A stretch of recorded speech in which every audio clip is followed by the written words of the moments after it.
Qulqulluun kitaabichaa takka jedha. Imala amantootaa irraa kan turanii abbootii amantii yookaan moloksee lama laga tokko ce'uuf jedhan. Lagichi baay'ee guuteera. Intalli bareedduun tokko akka itti ceetu dhabdee sodaadhee qarqara lagichaa dhaabbatte. Jarri lachuu keessaa inni tokko intala dugdatti baatee bishaanicha daakee gamatti ceesise. Qarqara bishaanichaatti geessee buusee ishii achumatti hafte. Abbootiin amantaa lachuu imala isaanii fufan. Sa'aatiiwwan murtaa'e erga deemaniin booddee jara keessaa inni tokko namichaan intala ceesisee qeequu eegale. Intala sanaa ceesisuu kee sirrii miti.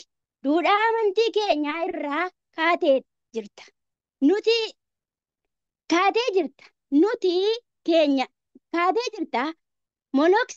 monoksee immoo dubartii wajjin wal hin tuttuqxu. Ati garuu dugdatti baattee bishaan ishii ceesisteetta. Kun rakkoo guddaadha jedheen. Namichi intala ceesisee callisee xiqqoo erga deemee booddee akkana jedheenii deebiseef. Ani bara intala ceesisee qarqara bishaanii dhiisee dhufe. Ati garuu amma iyyuu baattee jirta. Maaliif akka ammaa ishii baattee jedheen. Ilaa egaa inni bishaan ishii ceesise sun qarqara bishaanichaatti ishii buusee ergasii waa'ee mucittii hin yaadne. Inni qeequ sun garuu erga silaatii waa'ee intala sanaa sammuutti yaadaa jira. Maal baranna seenaa kana irraa? Sammuutti waa baatanii warra kaan qeequu kun xiqqoo akka cimuu baranna. Harkatti baannee hin jirru jechuun qalbiitti baannee hin jirru jechuu miti. Warri araada komaan yookaan qeeqa qubaa ofii ilaalanii gaariidha. Waggoota muraasaan dura seenaa tokko dhaga'ee maanguddoon keenya tokko irraa bira isaa bara mooticha Hayila Sillaasee biyya kana bulchu ture. Namichi mana qorichaa yookiin faarmaasii qabu tokko mana qorichaa isaa keessaa sarariitii waan argamee fi rakkoo qulqullinaa himatamee mana murtiitti dhiyaate. Himattoonni isaa kaan wajjiniin hiriira dhaabbachaa murtii isaanii eeggachuu jalqaban. Dhuma irratti dabareen isa ga'e. Yakka ittiin himatamee dhiyaatee beektaa jedhee gaafate.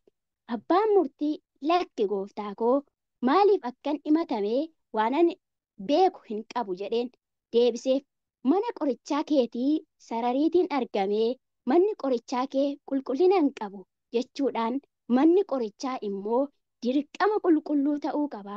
Sarariitiin bakkee miti jechuun gaafatame. Namichi lakki gooftaa koo ani sarariitii hin beeku jedhee deebiseef.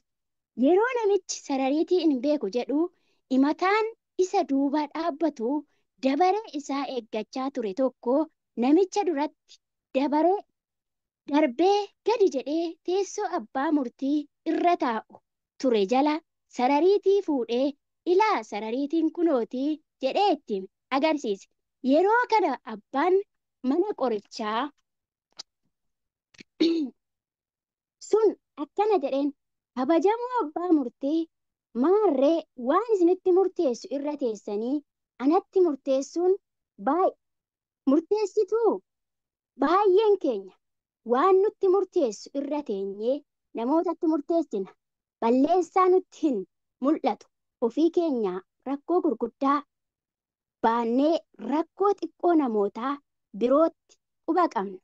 Quba qabaa oollee bulla. Dadhabbiin dhala namaa inni guddaan dadhabbii isaa beekuu dhabuu isaati. Mudoo namootaa malee mudoon ofii keenyaa nutti hin mul'atu. Namootatti murteessuu malee ofitti hin murteessinu. Yeroo hundumaa akka waan mudoo hin qabnee ofii yaada of qulqulluu of goonee namoota irraa mudoo keenya. Tokkoon keenya jireenya mataa keenyaa itti gaafatamummaadhaan dhuma irratti kan itti gaafatamu jireenya namootaa biroof otoo hin taane jireenya mataa keenyaaf qofa. Kanaaf namoota isaan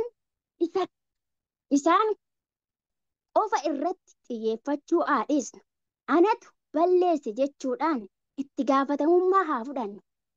Yeroo gara namootaatti quba qabnu qubni tokko gara isaa, qubni sadi immoo gara kee akka jedhu dhugaan hundi keenya namootatti quba qabuu dhiisnee bakka har'aa keenya guuttachuuf otoo hojjannee addunyaan kun raawwattee akka amma kana hin taatu turte. Hundi keenya namoota birootti murteessuu dura ani oo jennee of gaafachuu qabna. Akkuma mudoo namoota arginu cimaa ta'uu mudaa mataa keenyaa arguu danda'uu qabna. Isa ofii keenyaa sammuutti baannee jirru ilaaluuf sirreeffachuu qabna. Iyyasuus Kiristoos namoota fakkeessitootaa fi of tuultota bara ishii keessaa turan yeroo qeequ utubaa ija isaa keessaa jiru dhiisee huuba obboleessa isaa keessa jiru ilaalta jedhee. Eeyyee baay'een keenya utubaa guddaa ija keenya keessa jiru quba hin qabnu. Kan namootaa garuu huuba xixiqqoo nutti mul'ata. Uumamni dadhabbii dhala namaa inni tokko kanadha. Mudaa namaa malee kan mataa keenyaa isa hin argu. Kun immoo jiruu fi jireenya keessatti hariiroo namoota waliin qabnu balaa irra nu jalaa buusa. Hariiroon nuti namoota naannoo keenyaa jiran wajjin hin qabnu yoo badee immoo hojiin hojjennutti milkaa'ina hin dandeenyu. Maaliif addunyaan kun addunyaa nutti namootaa fi uumaa biraa wajjiniin qeequudhaan malee addunyaa nuti qofaa keenya irratti hojjannee milkoofnu miti. Otoo dadhabbii hariiroo namoota wajjiniin qabnu kanaanis jireenya keessatti ogummaa guddaa namni dandeettii gurguddaa qaba. Hariiroo namoota waliin qaban garuu sirraan kunuunsuu dadhabuun hedduun isaanii kufanii hafaniiru. Ga'umsi dhuunfaa qabaachuu qofatti milkaa'uu keef ga'aa miti. Ogummaa ittiin hariiroo namoota wajjiniin qabdu kunuunsuun qabachuun dirqama keeti. Gooftaan isin haa eebbisu. Eebbifamaa. Balleessaa isa kan keenyaa arguu dadhabuun baay'ee rakkoodha.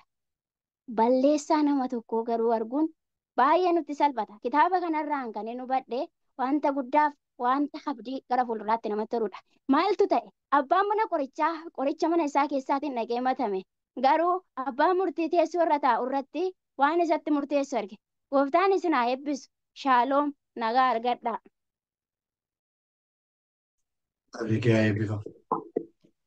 Waaqayyo dadhabate.